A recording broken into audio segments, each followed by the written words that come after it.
Aguarde um momento. Não sou eu. É o próprio Cristo que olha para você e estilhaça as suas defesas.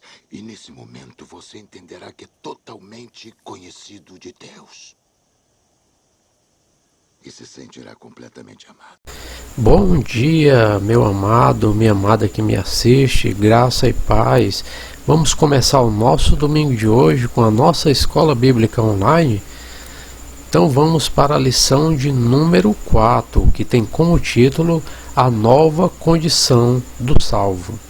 E hoje, na nossa lição, nós vamos ter como objetivos o saber, compreender que a condição do salvo é inegociável e imperdível, e o fazer viver na condição de verdadeiro filho de Deus. E a gente vai aqui para o nosso texto áureo que se encontra em Gálatas 4:7. Portanto, tu não és mais escravo, mas filho, e se és filho, és também herdeiro, por obra de Deus. Esse é o nosso texto áureo da lição de hoje. E começamos a lição de hoje com o nosso quadro Explosão de Ideias. Ele vai trazer aqui a seguinte afirmação: a nova condição daquele que ganhou a cidadania da fé. Então, qual seria essa nova condição de quem adquiriu essa cidadania da fé, né? O que seria essa cidadania da fé? Não mais do que a salvação que obtemos, né, em Cristo Jesus. Nos tornamos cidadão desse reino, né, por meio da fé, por meio da graça, mediante do nosso Salvador, Jesus Cristo, né? Então vamos começar aqui com o nosso primeiro tópico, que ele fala a condição de filho em razão da consumação do plano salvífico do Pai, que se encontra em Gálatas 4:4, e fala: Deus preparou o mundo para o nascimento de Jesus. Então a gente vai aqui entender como Deus preparou o mundo para o nascimento de Jesus. Em Gálatas 4:4 fala da seguinte forma: vindo, porém, a plenitude dos tempos, Deus enviou seu Filho, nascido de mulher, nascido debaixo da lei. Então aqui vamos compreender mais um pouco quais foram, né, as contribuições dos gregos, do monoteísmo judaico e dos romanos para esse grande acontecimento que foi a vinda de Jesus ao mundo, né? Então vamos entender um pouco aqui que Deus mandou o seu Filho na plenitude dos tempos, como fala o versículo em Gálatas 4:4.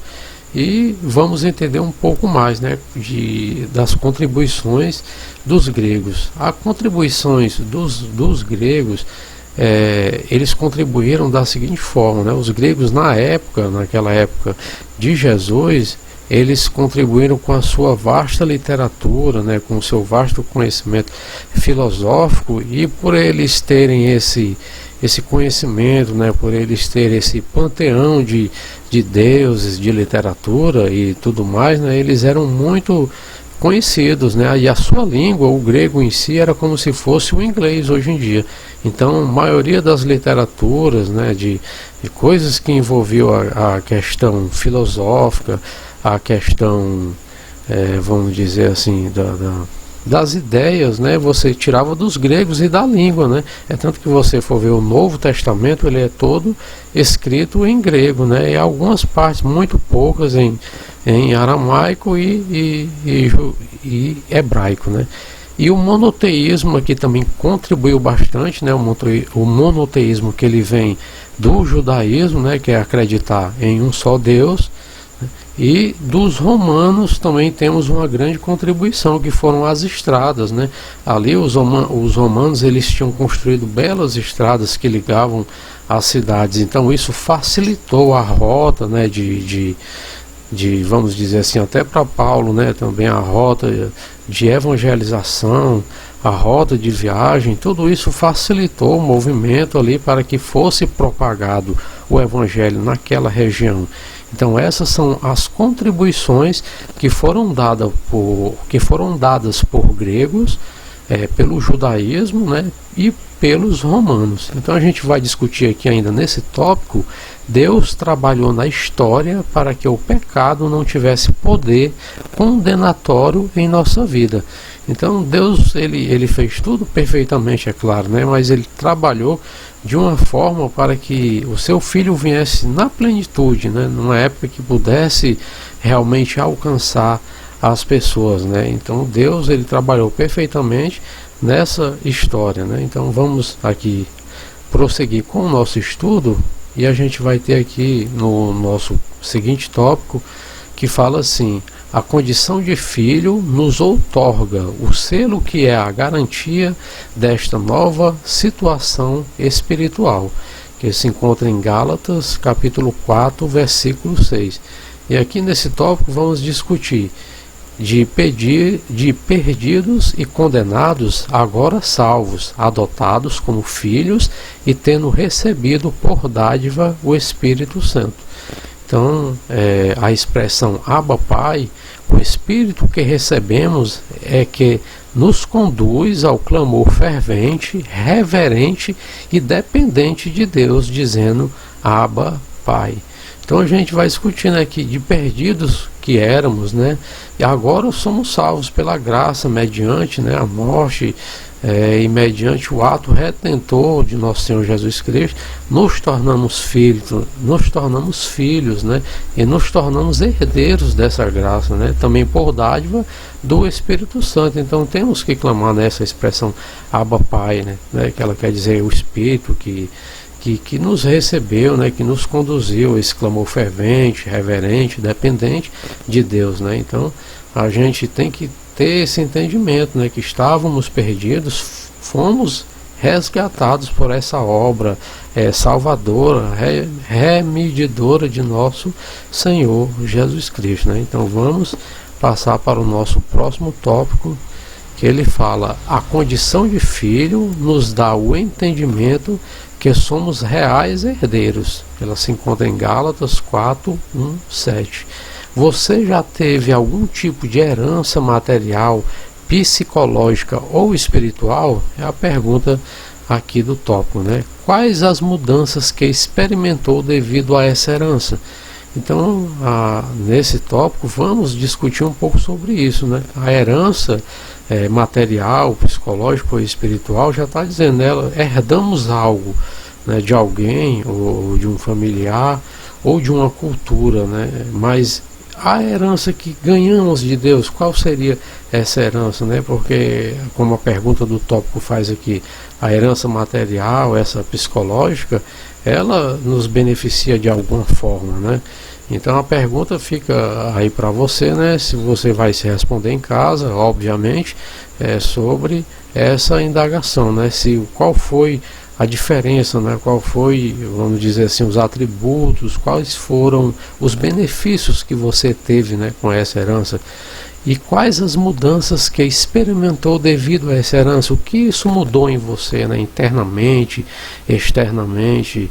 Então o tópico ele traz dessa forma, com esses exemplos, para a gente entender um pouco, né, o que a herança faz com a gente, qual é o benefício, qual a mudança e como a gente experimenta isso, como a gente sente isso, né, para a gente poder entrar na questão da herança que recebemos de Jesus, de Deus, na herança salvadora, que é um tipo de herança diferente, mas com certeza muito, muito e muito mais vantajosa de que todas essas heranças que estamos apresentando aqui no tópico, né? Então vamos passar para o próximo tópico, que ele vai trazer aqui a questão do discutir, né? Mais um quadro da nossa aula sobre o discutir, que vai ter aqui: na condição de filhos somos herdeiros das promessas divinas.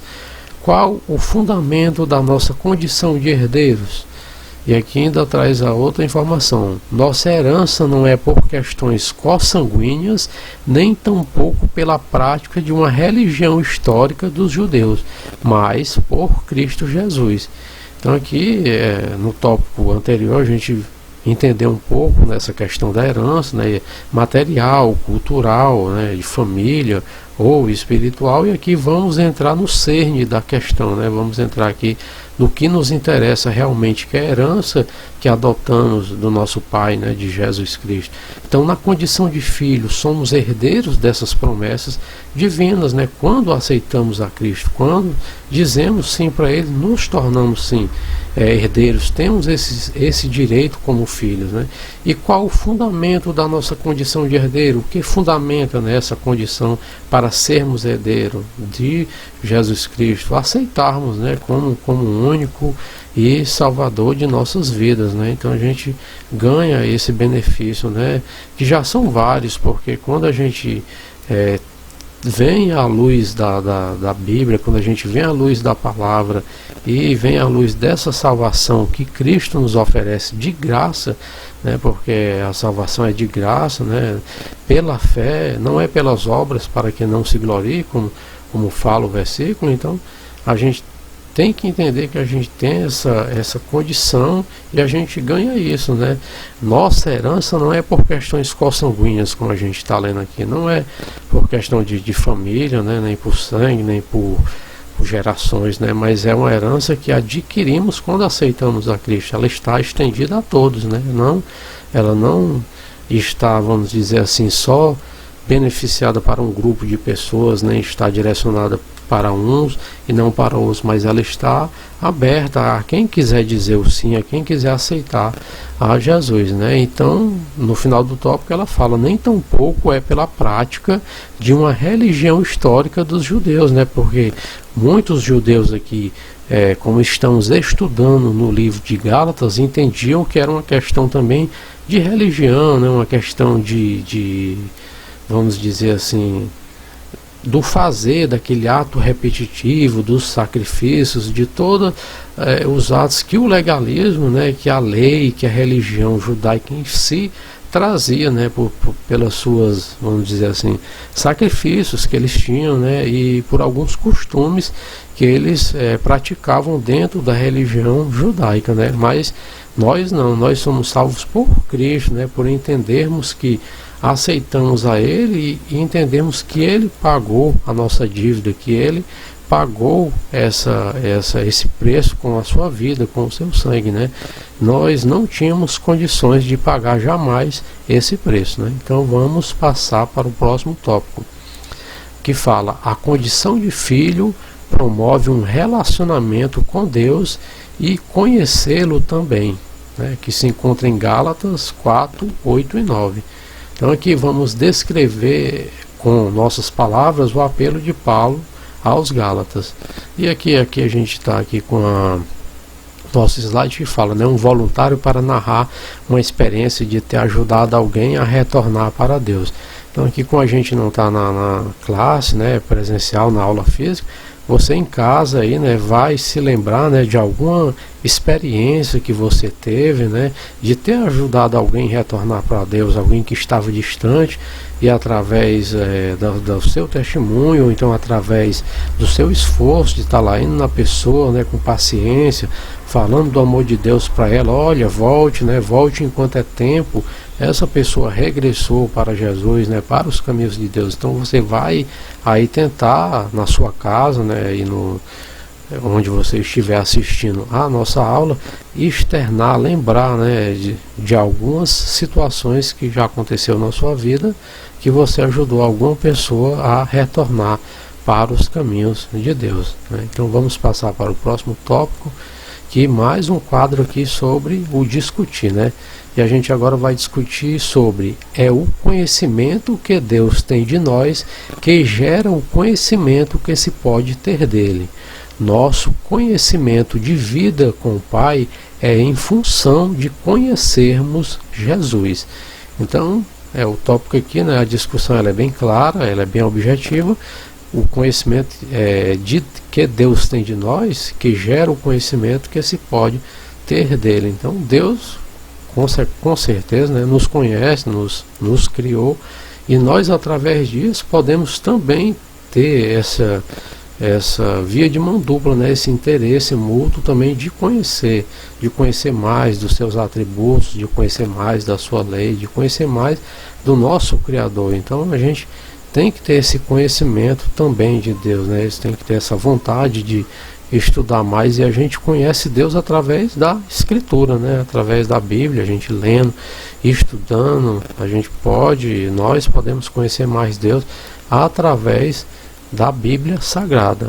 Então, nosso conhecimento de vida com o Pai é em função de conhecermos a Jesus. Então, Jesus é a chave, né? Jesus é a chave, vamos dizer assim, hermenêutica para podermos entender mais a Bíblia, né? Você vai ler o Velho Testamento, você tem que entender que a chave lá do Velho Testamento é Jesus, né? A chave hermenêutica, como costumamos dizer. Então, você vai ler o Velho Testamento tentando achar onde tinha, né, onde as pessoas viam a esperança de ter um Pai, de ter um Deus, né, que viesse reconstituir esse elo que tinha sido perdido lá em Adão, né, onde ia trazer de novo a paz entre Deus e os homens, que eram Jesus Cristo, Deus e homem, né? Então vamos passar para o nosso próximo tópico, que ele fala: a condição de filho é resultado do cumprimento de uma verdadeira e inequivocada promessa, que se encontra em Gálatas 4:22. Então aqui temos o argumento de Paulo que fala: somos descendentes do filho livre, Isaque, e o filho da escrava, Ismael. Então vamos discutir aqui nesse tópico que a promessa não ficou inválida. Deus não deixou que o jeitinho humano atrapalhasse ou invalidasse a consolidação de sua promessa.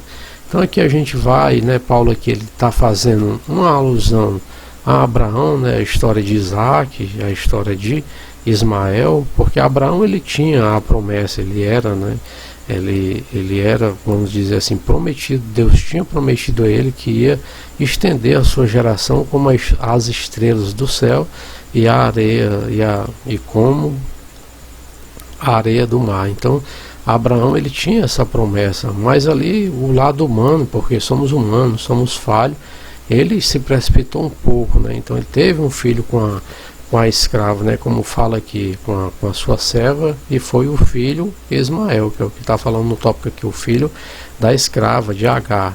Então Abraão não é que ele quebrou a promessa, mas ele se adiantou um pouco, né? Ele quis dar o jeitinho humano, como fala no tópico aqui, mas Deus, na sua eterna e infinita bondade, ele não invalidou a promessa, né? Ele deixou que a promessa continuasse com Isaque, né? Fez uma grande nação de Isaque. Então a gente tem que entender que somos descendentes livres, né? Mas também temos escolha. Às vezes não podemos nos antecipar à promessa, ao plano que Deus tem em nossas vidas. Não é que Deus vai invalidar, não é que Deus vai deixar de fazer aquilo por você, mas às vezes a gente dificulta um pouco, né, com esse jeitinho humano.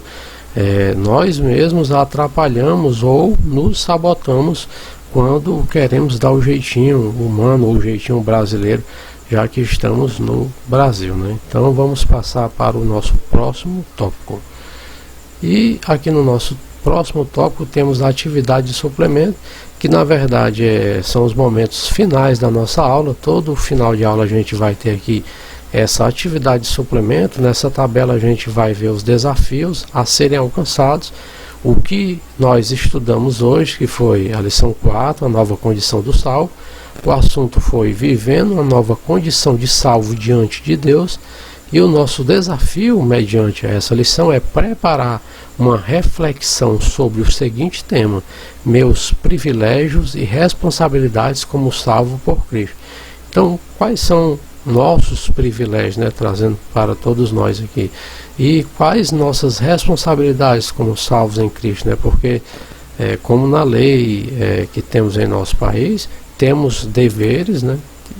Temos, vamos dizer assim, temos direitos, mas temos deveres também. Então, como cidadãos do reino, como cidadãos de uma promessa, que é uma nova vida quando partirmos dessa, né? Quando Jesus vier nos buscar, nós temos esses privilégios sim, mas também temos nossas responsabilidades como salvos por Cristo, que é levar a palavra, que é dar exemplo, sermos luz e levarmos esse evangelho às pessoas que não conhecem, né? Tirar as pessoas dessa escuridão, trazermos a luz através da palavra de Jesus. Então essa é a nossa atividade de suplemento, né? Estamos chegando ao final da aula e no nosso próximo tópico aqui a gente vai ter aquele quadro também que a gente sempre termina, que é como viver esta nova condição de salvo, que são aqui 4, vamos dizer assim, tarefas para tentarmos cumprir na nossa semana, né? E nosso primeiro item aqui desse quadro, vamos dizer assim, da nossa tarefa que devemos levar para a nossa semana é: com gratidão a Deus por esta tão grande salvação. O segundo, sempre crescendo na graça do Senhor. O terceiro, vivendo sempre na condição de verdadeiros filhos. E o quarto e último, compartilhando a mensagem do Evangelho com outras pessoas. Então a gente tem essas 4 missões aqui, né? Com gratidão a Deus por essa grande salvação, sermos gratos a Ele, né? Por essa imensurável ato de amor que Deus teve para conosco. O segundo, sempre crescendo na graça do Senhor, né? Sempre tentando evoluir, ser uma melhor pessoa, ser um melhor cidadão, ser um melhor pai, ser um melhor filho, ser um melhor marido. Então ser um melhor namorado, né? Sempre tentando ser um melhor servo, crescer na graça do Senhor. E o terceiro, vivendo sempre na condição de verdadeiros filhos, né? Fazendo a vontade do Pai, filhos obedientes, filhos que reconhecem que o Pai é um Pai bom, um Pai amoroso, mas é um Pai também que tem a sua justiça quando não fazemos aquilo que é bom aos seus olhos, né? E por último, compartilhando a mensagem do Evangelho com outras pessoas, que é o ID, que é o levar essa mensagem, essa palavra salvadora, né? Essa palavra transformadora que é o Evangelho de Jesus Cristo a outras pessoas, né? Se de preferência começamos com a nossa família, com a nossa casa, com a nossa rua, um amigo do trabalho, do colégio, da faculdade, aquela pessoa que está mais próximo e podemos alcançar compartilhando a palavra de nosso Senhor Jesus Cristo. E a gente chega aqui ao final da nossa aula, né? Tem aqui o nosso canal, aqui você, se gostou da nossa aula, vai lá, se inscreve no nosso canal, dá essa força aí a gente, né? Se inscrevendo, a gente vai poder estar trazendo mais conteúdo, mais aulas, né? E futuramente conteúdos extras para que vocês possam estar aí aprendendo um pouco também com esses estudos que temos da Bíblia, né? Das lições. E se você gostou também dessa aula, dá lá o like, né? Dá lá o joinha, isso também ajuda muito no crescimento do canal. E para terminar, vou terminar aqui com o pedido de oração, como toda semana a gente termina a nossa aula. E o meu pedido de oração continua sendo, né, pelas pessoas que estão aí acometidas com essa doença aí, que é o Covid-19, né, as pessoas que estão aí em hospitais, pessoas que estão lutando, né, barganhando por um leito aí em um hospital, que Deus possa ter de misericórdia também desses familiares aí, das pessoas que perderam seus entes queridos, que Deus venha estar confortando essas pessoas e que logo a gente possa estar saindo dessa situação, né? Que a gente também possa entender um pouco mais dessa situação que estamos vivendo, né? Nos chegarmos mais a Deus, a Jesus em oração, nos unirmos mais também com nossos familiares, com aquelas pessoas que nos amam. E é isso aí, né? Ficamos aqui com mais uma aula. Eu agradeço a presença de você, amigo, amiga, irmão, irmã, que nos acompanhou nessa manhã de domingo, nessa aula. E fica o meu agradecimento e desejo a você uma boa semana abençoada em Jesus Cristo. É isso aí, vamos ficando por aqui. Eu desejo a você tudo de bom, um abraço aí no coração e fique com Deus. Até semana que vem. Tchau.